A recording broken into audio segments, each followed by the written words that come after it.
हम आपके लिए लाए हैं एक नई कहानी। आपको अच्छा लगेगा तो चलें, शुरू करती है। सुमित्रा के दोनों बेटों की शादी एक ही दिन हुई। जहां उसकी बड़ी बहू अर्चना सरल स्वभाव की थी तो वहीं छोटी बहू अंकिता काफी चंट और चालाक थी। ऐसे ही समय बीता और दोनों बहुओं को उस घर में आए हुए 6 महीने बीत गए। अंकिता का पति जहां ठीक ठाक कमाता था तो वहीं अर्चना के पति की कमाई कुछ ज्यादा नहीं थी, इसलिए घर खर्च चलाने में अर्चना भी नौकरी करने लगी। अर्चना नौकरी करती थी और शाम को घर लौटती थी, इसलिए रात की रसोई का काम उसके हिस्से आया, जबकि दिन की रसोई अंकिता ने संभाली। एक रोज अर्चना सीधी ऑफिस से आई और रसोई में घुस गई। भाभी, आप अब आ रही हैं। आप जानती हैं ना सबको डिनर समय पर चाहिए होता है, लेकिन फिर भी आपने आने में देर कर दी। वो अंकिता आज ऑफिस में काम ज्यादा था इसलिए आने में देर हो गई। अंकिता बहू, बड़ी बहू अभी आई है, उसे 2 मिनट सांस तो लेने दे, पानी तो पीने दे। माँ जी, आप तो ऐसे कह रही है जैसे मैं इस घर की नौकरानी हूँ और सारे काम मैं ही करूंगी।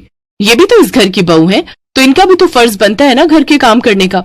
अच्छा भाभी, अब आप पहले बर्तन धो लीजिए, फिर रात का खाना बना लीजिए। वो क्या है ना, घर में कई सारे काम होते हैं, इसलिए मुझे बर्तन धोने का टाइम ही नहीं लगा। ठीक है, मैं कर लूंगी। थकी हारी अर्चना घर के कामकाज में लग जाती है। अंकिता बहुत चालाक थी। वो दिन की रसोई तो बनाती, लेकिन ज्यादातर बर्तनों का ढेर अपनी जेठानी के लिए रख देती। दोनों देवरानी जेठानी में काम बटा हुआ था। अर्चना के हिस्से में रात का काम था, इसलिए वो रात को घर आकर पहले दिन के बर्तन धोती, जिसके बाद रात के लिए सबका खाना तैयार करती, फिर बर्तन धोती, तब जाकर कहीं सोने जा पाती। लेकिन इन सब कामों में उसे रात के 12 बज जाते। फिर अगली सुबह नाश्ता बनाकर ऑफिस के लिए तैयार होकर निकल जाती। उसकी सास को अपनी बड़ी बहू पर तरस तो आता था, लेकिन वो चाहकर भी कुछ नहीं कर सकती थी, क्योंकि उसकी खुद तबीयत ठीक नहीं रहती थी। लेकिन इन सब कामों में अर्चना को ऑफिस के लिए देर हो जाती थी और उसे अपने मालिक से डांट खानी पड़ जाती थी। क्या बात है अर्चना, आज तुम फिर लेट हो गई। आखिर ऐसा कब तक चलेगा? अगर ऐसा ही चलता रहा ना तो अपने लिए दूसरा ऑफिस ढूंढ लो। हमें लेट लतीफ स्टाफ की जरूरत नहीं है। सॉरी सर, लेकिन आगे से ऐसा नहीं होगा। और अगर आगे से ऐसा हुआ ना तो मुझे तुम्हें निकालने में देर नहीं लगेगी। सबके सामने मैनेजर उस पर इस कदर चिल्लाया कि उसके आंसू निकल गए। फिर सारा दिन ऑफिस में काम करके घर आकर फिर रात की रसोई संभालो।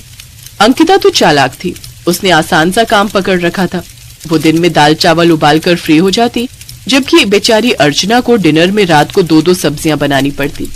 फिर पूरे परिवार के लिए भरी गर्मियों में 1-1 घंटा खड़े रहकर ढेर सारी रोटियां बनाओ, वो अलग। भाभी, मेरा ना आज डिनर में इस कोफ्ते की सब्जी के साथ पराठा खाने का मन कर रहा है, तो आप मेरे लिए तो पराठे ही बना देना। और हाँ, मेरा खाना मेरे कमरे में ही भिजवा देना। वो क्या है ना, बहुत ज्यादा गर्मी है, तो मैं अपने रूम में एसी में बैठकर ही खा लूंगी। ठीक है अंकिता, थोड़ा वेट करो, मैं लाती हूँ। अर्चना ने गर्मा गर्म पराठे अपनी देवरानी को जाकर दिए। एक रोज उसे तेज बुखार था। बड़ी बहू, तेरी तबीयत कुछ ठीक नहीं लग रही, तू ऐसा कर, तू सो जा, आज की रात की रसोई मैं देख लूंगी। नहीं माँ जी, आपकी तबीयत तो वैसे ही ठीक नहीं है, आप आराम करिए, मैं संभाल लूंगी। और वैसे भी कल संडे है तो मेरी छुट्टी है, तो सुबह थोड़ा ज्यादा देर तक आराम कर लूंगी। ठीक है बहू, जैसी तेरी मर्जी। अंकिता अच्छे से जानती थी कि अर्चना की तबीयत ठीक नहीं है, लेकिन तब भी वो कभी उसकी मदद करने आगे नहीं आती। जहां अर्चना छुट्टी वाले दिन का बेसब्री से इंतजार कर रही थी, तो वहीं अंकिता को भी पूरे हफ्ते भर इसी दिन का इंतजार रहता।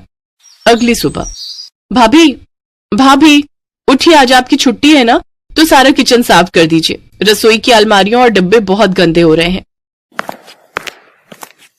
बहू, ये काम तू किसी और दिन भी तो कर सकती है। बड़ी बहू को एक दिन की तो छुट्टी मिलती है, अब उसे आराम भी करने दे। हाँ, मुझे भी तो आज का ही दिन मिलता है, और भाभी मुझे आज पार्लर भी जाना है, इसलिए साफ सफाई के बाद सुबह का नाश्ता, फिर दिन का खाना आप ही देख लेना, और रात की रसोई तो आपको संभालनी ही है। कुछ देर बाद अंकिता ब्यूटी पार्लर के लिए निकल जाती है और अर्चना घर के कामकाज में लग जाती है। फिर दिन की रसोई बनाकर भी वो तैयार कर लेती है, लेकिन काफी देर तक इंतजार करने पर भी वो नहीं आती। फिर अर्चना ही उसके फोन पर फोन करती है, तो फोन एक आदमी उठाता है। देखिए, इनका एक्सीडेंट हो गया और सड़क पर खून से लथपथ पड़ी हैं। क्या? हे भगवान, आप मुझे बताइए, मैं अभी पहुंचती हूँ। अर्चना अपने जेठ और देवर के साथ उस जगह पहुंचती है। फिर सब मिलकर उसे अस्पताल ले जाते हैं। अंकिता के सर पर काफी चोटें आई थी। उन सब ने उसे अस्पताल पहुंचाया। देखिए, इनका काफी ज्यादा खून बह चुका है। हमें इन्हें खून चढ़ाना होगा। हमें खून की जरूरत है। हाँ, तो मैं तैयार हूं अपनी पत्नी को खून देने के लिए। हाँ, और जरूरत पड़ी तो मैं भी। देखिए, हमें सिर्फ ओ पॉजिटिव की ही जरूरत है। हाँ, तो मेरा है ना ओ पॉजिटिव। आप मेरे शरीर से खून की एक एक बूंद ले लीजिए डॉक्टर साहब, लेकिन मेरी देवरानी को कुछ नहीं होना चाहिए। उन्हें ठीक कर दीजिए। फिर अर्चना अपना खून देती है। डॉक्टर अंकिता का इलाज शुरू करते हैं। लगभग 6 घंटे तक उसका ऑपरेशन चलता है। फिर अगले दिन जाकर उसको होश आता है। जब उसकी आंख खुलती है तो अर्चना उसके पास ही बैठी थी। तभी उसके मोबाइल पर उसकी कंपनी के मैनेजर का फोन आ जाता है, जो अर्चना पर खूब गुस्सा करता है।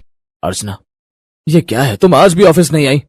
मेरी देवरानी की तबीयत खराब है सर, और जब तक वो पूरी तरह ठीक नहीं हो जाती मैं ऑफिस नहीं आऊंगी। आप चाहे तो मेरी जगह किसी और को काम पर रख सकते हैं। मैं कहीं और नौकरी ढूंढ लूंगी। अंकिता सब कुछ सुन रही थी। जिस जेठानी पर उसने इतने अत्याचार किए, आज वही जेठानी उसके लिए अपनी जरूरत की नौकरी तक छोड़ रही थी। अंकिता को अपने किए पर बहुत पछतावा हो रहा था। वो अर्चना से माफी मांगती है। अर्चना भी उसे माफ कर देती है। कुछ ही दिनों बाद अंकिता घर लौट आती है, जहां अर्चना उसकी खूब देखभाल करती है और उसका ख्याल रखती है।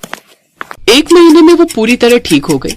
फिर अंकिता ने अपनी एक पहचान वाले से कहकर अर्चना की अच्छी कंपनी में नौकरी लगवा दी, जहां उसे हफ्ते में 2 दिन छुट्टी भी मिलती, साथ ही पैसे भी अच्छे मिलते। अब अंकिता अर्चना की पूरी तरह मदद करती और दिन के बर्तन भी खुद ही धोती। साथ ही रात की रसोई में भी जेठानी का पूरा हाथ बटाती। अब दोनों देवरानी जेठानी एक साथ खुशी खुशी रहती। आओ छोटी बहू, अंदर आओ। हमारे इस गरीब खाने में तेरा स्वागत है। नीलम अपनी छोटी बहू का गृह प्रवेश कर उसे घर के कमरे में ले आती है, जहां अंदर आते ही नीलम की छोटी बहू बबीता उस कमरे को चारों ओर से देखती है। ये देख उसकी सास नीलम उससे कहती है, क्या हुआ छोटी बहू, क्या देख रही हो? माँ जी, ये कमरा कुछ ज्यादा ही छोटा नहीं है? खैर, ये बताइए कि मेरा कमरा कहाँ है? शादी के रीति रिवाजों में मैं बहुत थक गई हूँ। अब मैं आराम करना चाहती हूँ। बहू, यही तेरा और तेरी जेठानी अनीता का कमरा है। तुम दोनों को अब यहीं रहना है। क्या माँ जी, ये आप कैसी बातें कर रही हो? मेरी अभी अभी नई नई शादी हुई है और हम दोनों देवरानी जेठानी एक ही कमरे में कैसे रहेंगी? तुम तो जानती हो बहू, हम लोगों की गरीबी। पूरे घर में यही एक कमरा है, इसलिए जो है उसी में ही गुजारा करना पड़ेगा। मैं तो खुद रसोई में खाट लगाकर सोती हूँ। बबीता मुंह बनाकर बैठ जाती है। शाम को उसकी जेठानी पानी लाकर उसे देती है और कहती है, ये लो बबीता, तुम्हारे लिए पानी। और कुछ चाहिए होगा तो कहना। फिर दोनों देवरानी और जेठानी अपने अपने पतियों के साथ एक ही कमरे में सो जाती हैं। कमरे के एक तरफ के बिस्तर पर जेठ जेठानी तो दूसरी तरफ देवर देवरानी सो जाते हैं। अचानक आधी रात को बबीता को गंदी बदबू आती है और उसकी आंख खुल जाती है। ये गंदी बदबू कहाँ से आ रही है? ऐसा लग रहा है जैसे बिल्ली कमरे में पॉटी करके चली गई हो। वो इधर उधर देखती है, लेकिन उसे कुछ नहीं दिखता। कुछ देर बाद उसकी जेठानी उठती है और जोर से गैस छोड़ती है। ओहो, तो ये सारा किया धरा इन्हीं का है। इन्होंने जरूर मूली के पराठे खाए होंगे। पराठे खाकर अब मेरा जीना मुश्किल कर दिया इन्होंने। ये जेठानी तो आइटम हम छोड़े जा रही है। उन्हें जरा भी शर्म नहीं आ रही। हे भगवान, मैंने क्या क्या सोचा था कि मेरी सुहागरात ऐसी होगी। सुहागरात वाले दिन भी हो तो कुछ नहीं हो पाएगा। ऊपर से ये बदबूदार गैस और सूंघनी पड़ रही है। तभी जेठानी की आंख खुल जाती है और वो कहती है, अरे क्या हुआ देवरानी जी, तुम सोई नहीं? आप इतनी जहरीली गैस छोड़ रही हो, भला नींद किसे आएगी? ऊपर से मच्छर ये कानों में आकर गीत गुनगुना रहे हैं। तुम तो जानती हो देवरानी जी, मैं प्रेग्नेंट हूँ और ऐसे में गैस होना आम बात है। चलो अब सो जाओ, सुबह जल्दी उठना है। देवरानी अपनी किस्मत को कोसती हुई सो जाती है। अगली सुबह बबीता की मुंह दिखाई की रस्म होती है। मोहल्ले की औरतें आती हैं। बहू तो बिल्कुल चांद का टुकड़ा है। छोटी बहू, अब जैसे बड़ी बहू ने हमें खुशखबरी सुनाई है ना, वैसे तू भी सुना दे। क्या खाक खुशखबरी सुना दूं? शादी के पहले दिन से तो हम दोनों पति पत्नी अपने जेठ जेठानी के कमरे में सो रहे हैं। ऊपर से इन्हें खुशखबरी सुननी है। प्राइवेसी नाम की कोई चीज तो है ही नहीं यहाँ। ऐसे कुछ दिन बीत जाते हैं। एक रोज जेठानी अपनी माँ से फोन पर बात कर रही थी, तो वही दूसरी तरफ बबीता भी अपनी बहन से बात कर रही थी। लेकिन एक ही कमरे में होने के कारण दोनों एक दूसरे से फोन पर ठीक से बात नहीं कर पाती। ओफो, क्या मुसीबत है, अब तो फोन पर भी बात नहीं कर सकते। इतनी ही परेशानी हो रही है तो कमरे से बाहर आंगन में जाकर बात कर लो। मैं क्यों जाऊं आंगन में? आप जाकर बात कर लो बाहर धूप में खड़े होकर। ओफो, तुमसे तो बहस करना ही बेकार है। ये कहकर जेठानी रसोई में खाना बनाने चली जाती है और फिर जब वो वापस आती है तो देखती है कमरा पूरी तरह बिखरा पड़ा है। सारा सामान यहाँ वहाँ पड़ा हुआ है। देवरानी जी, ये क्या है? आपने सारा कमरा फैला दिया और ये गीला तौलिया मेरे बेड पर ही डाल दिया, और ये कपड़े इस तरह क्यों रखे हुए हैं? जेठानी जी, भूलिए मत, ये सिर्फ आपका कमरा ही नहीं बल्कि मेरा कमरा भी है, और मुझे अपने कमरे में कैसे रहना है इसके लिए किसी की परमिशन की जरूरत नहीं है। इसके बाद गर्भावस्था में भी जेठानी सारे कमरे को अकेले ही साफ करती है। ऐसे कुछ दिन बीतते हैं और अब जेठानी की डिलीवरी का वक्त पास आ जाता है, इसलिए उसकी सास उसकी गोद भराई की रस्म रखती है, जिसके लिए अनीता शीशे के सामने खड़े होकर तैयार हो रही होती है, जिसे देखकर उसकी देवरानी कहती है, जेठानी जी, अगर आपका श्रृंगार हो गया हो तो अब आगे से हट जाइए, मुझे भी तैयार होना है। गोद भराई मेरी है तो पहले मुझे अच्छे से तैयार होने दो, तुम बाद में हो जाना। ओफो, क्या मुसीबत है, जब से इस घर में आई हूँ तब से कमरा, बाथरूम, यहाँ तक कि शीशा भी एक, हर चीज एक ही एक है। ना जाने कब तक मुझे हर चीज के लिए ये कॉम्प्रोमाइज करना पड़ेगा। हाँ तो मैं कौन सा चैन से जी रही हूँ?